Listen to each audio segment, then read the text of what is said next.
پہلی ترجیح یہ ہے کہ انسان خود اپنی جیب میں سے جو کچھ نکال سکتا ہے وہ نکالے اور ان کی مدد کرے۔ خمس اصل میں میرے مال کا وہ 5واں حصہ ہے جو میرا نہیں ہے، وہ اللہ کا ہے۔ آدھا حصہ ہوتا ہے دین کے حوالے سے مختلف پروجیکٹس میں خرچ کرنے کے لیے۔ سادات کا حصہ آپ کسی بھی سید فیملی کو بحالی کے لیے دے سکتے ہیں۔ اصل جو ہدف ہے وہ اس متاثرہ خاندان اور ضرورت مند خاندان تک اس کا حق پہنچانا ہے۔ السلام علیکم جی، آپ دیکھ رہے ہیں ڈیلی ویلاگ اور میں ہوں وقار حیدر زیدی۔ ناظرین، پاکستان میں جو سیلاب آیا ہے اور جو تباہی ہوئی ہے اسے دیکھنے کے بعد یقیناً ہر شخص جو ہے وہ بڑا پریشان نظر آ رہا ہے، اور ہر شخص ان لوگوں سے اظہار یکجہتی کے لیے، ان لوگوں کا درد رکھنے والا ہر شخص زیادہ سے زیادہ ان لوگوں کے ساتھ تعاون کر رہا ہے، وہ چاہے مالی امداد ہو یا وہ کسی بھی طرح سے ہو، وہ لوگ آگے بڑھ چڑھ کر ان لوگوں کی امداد کر رہے ہیں۔ مگر ہم نے دیکھا کہ بزرگ مرجع تقلید آیت اللہ سیستانی صاحب کی جانب سے یہ فتویٰ آیا کہ خمس اور سہم امام سے بھی آپ ان لوگوں کی امداد کیجئے۔ ہمارے ساتھ موجود ہیں سربراہ امت واحدہ پاکستان علی جناب علامہ امین شہیدی صاحب۔ میں قبلہ سے جاننا چاہوں گا، قبلہ یہ بتائیے گا کہ یہ خمس کیا ہے، یہ سہم امام کیا ہے اور کس طرح سے متاثرین کی امداد کی جائے گی؟ بسم اللہ الرحمن الرحیم۔ میں سب سے پہلے تو آپ کا شکر گزار ہوں کہ آپ نے اس موقع پر ان لاکھوں سیلاب زدہ اور متاثر خاندانوں سے اظہار یکجہتی کے لیے اور ان کی مدد کے حوالے سے ایک موٹیویشنل پروگرام کا انعقاد کرنے کی کوشش کی ہے، چونکہ اس وقت اس کی سب سے زیادہ شدید ضرورت ہے پاکستان کے اندر۔ اس لیے کہ سیلاب کے اندر کم از کم 3 کروڑ سے زیادہ لوگ متاثر ہو چکے ہیں، اور یہ ایک بہت بڑی ٹریجڈی ہے پاکستان کی اس آبادی میں ہر حوالے سے۔ لہذا ہر مسلمان کی ذمہ داری ہے کہ اس حوالے سے اپنا رول ہر صورت میں نبھائیں۔ جہاں تک ان سیلاب زدہ افراد کی مدد کا تعلق ہے، دیکھیں پہلی ترجیح یہ ہے کہ انسان خود اپنی جیب میں سے جو کچھ نکال سکتا ہے وہ نکالے اور ان کی مدد کرے، چاہے وہ اس کی ذاتی بینک بیلنس کی بات ہو، چاہے اس کی جائیداد کی بات ہو، چاہے کہیں اور جو کچھ وہ کر سکتا ہے انفاق فی سبیل اللہ کے حکم میں اپنی جیب سے نکال کر اپنے مال میں سے ان کا حصہ ان کو دے، تاکہ ان کی بحالی میں اس کو مدد ملے۔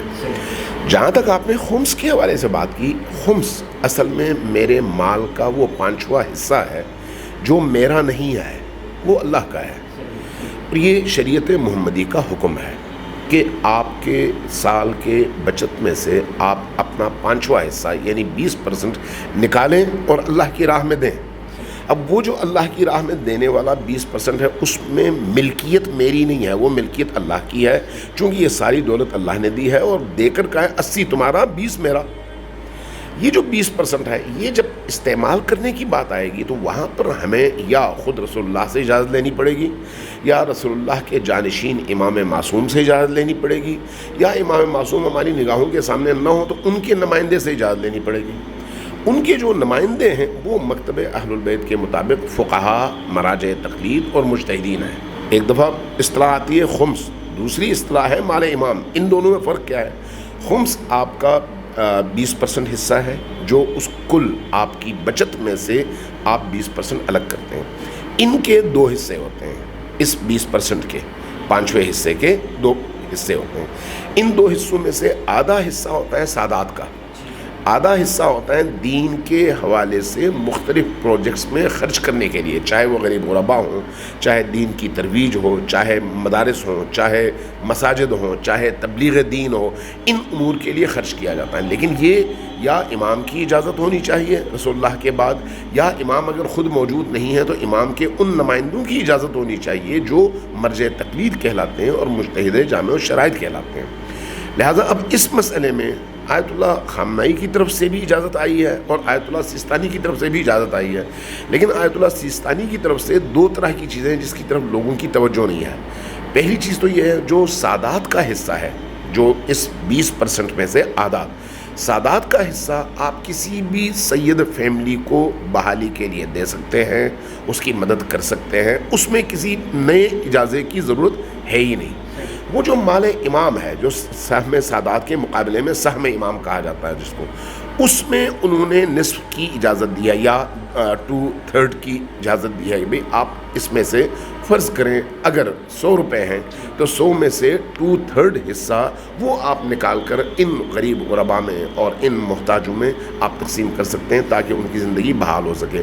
یہی کیفیت تقریباً 50% کے حوالے سے سہم امام اور سہم سادات میں سے آیت اللہ خامنائی کا بھی اجازہ موجود ہے اس وقت عمومی طور پر کہ یہ حصہ آپ دے سکتے ہیں. آیت اللہ خامنائی کہ ہاں سہم سادات بھی مرجع کی اجازت کے بغیر آپ نہیں دے سکتے, لیکن یہاں پر انہوں نے اجازت دی ہوئی ہے کہ جو آپ کے سید خاندان ہیں ان کو نصف آپ پہنچا سکتے ہیں تاکہ ان کی بحالی میں ان کو مدد مل سکے. جی اچھا آقا مجھے یہ بتائیے گا یہ جو خمس اور سہم امام نکالا جاتا ہے تو کس طرح سے ان متاثرین تک پہنچے گا؟ کس طرح کوئی آرگنائزیشن بنائی ہوئی ہے یا کسی عالم کے پاس جانا ہوگا وہ پھر اپنی اس چیز کی ذمہ داری لیتا ہے کہ یہ جو خمس اور سہم امام ہے وہ ان متاثرین تک پہنچائے گا؟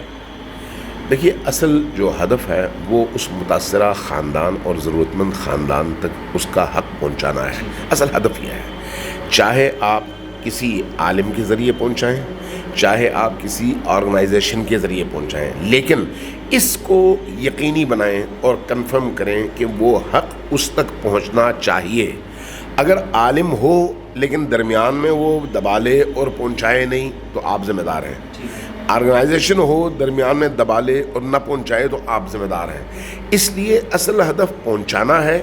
اب اس کے لیے سہارا ان لوگوں کا لینا چاہیے جن پر آپ کو اعتماد ہو کہ یہ خود بخود نہیں کریں گے, یہ سیدھا پہنچائیں گے انہی ضرورت مندوں تک. اب چاہے وہ عالم ہو, بہت اچھی بات ہے چونکہ علماء الحمدللہ بہت اچھا کام کر رہے ہیں اس وقت. اس کے ساتھ پھر بہت ساری تنظیمیں ہیں جو بہت اچھا کام کر رہی ہیں, خود بھی کر رہی ہیں اور دوسروں کو بھی ترغیب دلا رہی ہیں. اس لیے اصل چیز یہ ہے کہ آپ پہنچائیں. دوسرا مرحلہ اس کا یہ ہے کہ ان لوگوں کے ذریعے سے پہنچائیں اگر خود نہیں پہنچا سکتے, جن پر آپ کو اعتماد ہے کہ یہ رستے میں کم از کم اس کو ضائع نہیں کریں گے, اصل حقداروں تک پہنچانے میں اپنا پورا کردار ادا کریں گے اور ذمہ داری سمجھ کر ادا کریں گے. خمس اور سہم امام کیا ہوتا ہے یہ آپ نے جانا. علامہ صاحب بہت شکریہ, آپ نے ہمیں وقت عنایت کیا. پروردگار عالم علماء حق کا سایہ ہم سب کے سروں پر سلامت رکھے. ناظرین اسی کے ساتھ اپنے میزبان وقار حیدر زیدی کو اجازت دیجیے. ملیں گے اگلے پروگرام میں ایک نئے موضوع کے ساتھ. اپنا بہت سارا خیال رکھیے گا. اللہ حافظ.